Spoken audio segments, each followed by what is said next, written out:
بابل، جسے بیبلون بھی کہا جاتا ہے، دریائے فرات کے درمیانی علاقے میں 1792 قبل از مسیح میں بابل کے مقام پر بادشاہ ہیمورابی کی حکومت تھی۔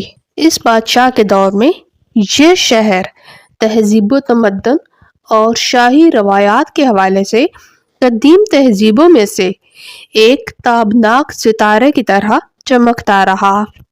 300 سال تک اعلیٰ روایات اور ترقی کا حامل یہ شہر ہر طرح فنون کا مرکز رہا اور پھر سیلاب اور بیرونی حملہ آوروں کی تباہ کاریوں کے باعث صفحہ ہستی سے مٹ گیا۔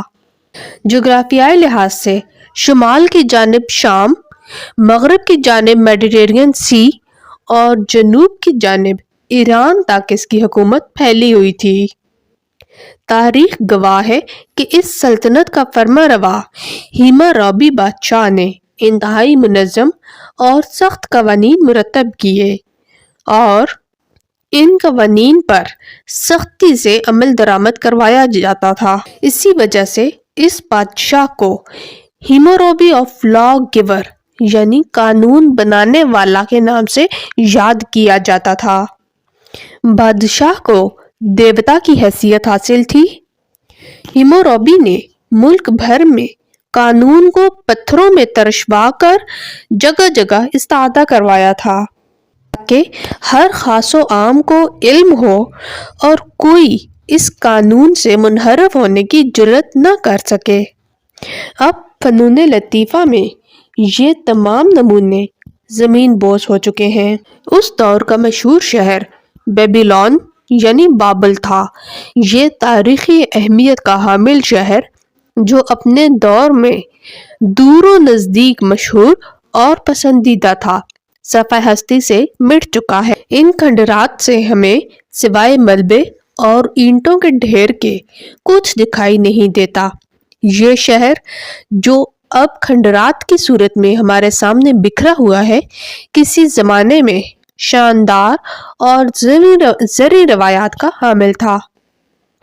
ان کا مشہور بادشاہ ہیمورابی تھا جس نے دنیا کے پہلے قوانین مرتب کروائے۔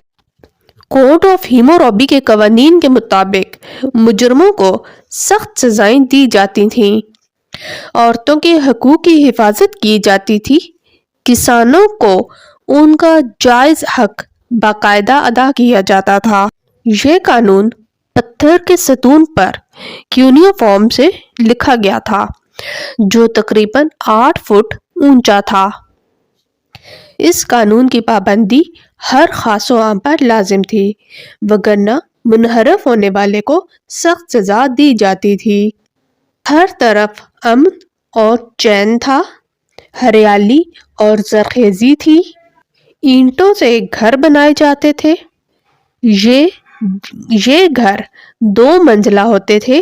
ان کے تباہ ہونے کی بڑی وجہ سیلاب تھی۔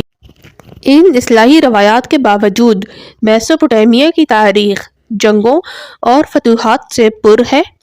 تمام علاقے ایک دوسرے کے ساتھ برسر پیکار رہتے تھے۔ سلطنتوں اور ریاستوں کی یہ تبدیلی تہذیب و تمدن پر اثر انداز ہوتی تھی۔ حملہ آور یا فاتح مقامی لوگوں سے علم، تہذیب اور دوسرے فنون سے کچھ نہ کچھ اثر لیتے اور اپنے قوانین اور طریقے رائج کرتے رہتے تھے۔ اس طرح اندرونی اور بیرونی تہذیب کے ملاپ سے ایک نئی اور الگ تہذیب تشکیل پا جاتی جو اس مخصوص دور کی پہچان بن جاتی۔ یہ لوگ وسطی ایشیا میں 13 صدیوں تک حکمرانی کرتے رہے اور پھر خانہ بدوش قبیلوں اور صحرائی حملہ آوروں کی آمد سے ان کی تہذیب فنی تاریخ سے معدوم ہو گئی۔ آکھاڑینز جو خانہ بدوش قبیلے سے متعلق تھے، بہت تھوڑا عرصہ حکمرانی کرنے کے بعد ایمورائٹس سے شکست کھا کر ان کے تابع ہو گئے۔ یہ مشرق کے پہاڑوں اور مغرب میں عربی صحراؤں سے آنے والے خانہ بدوش لوگ تھے۔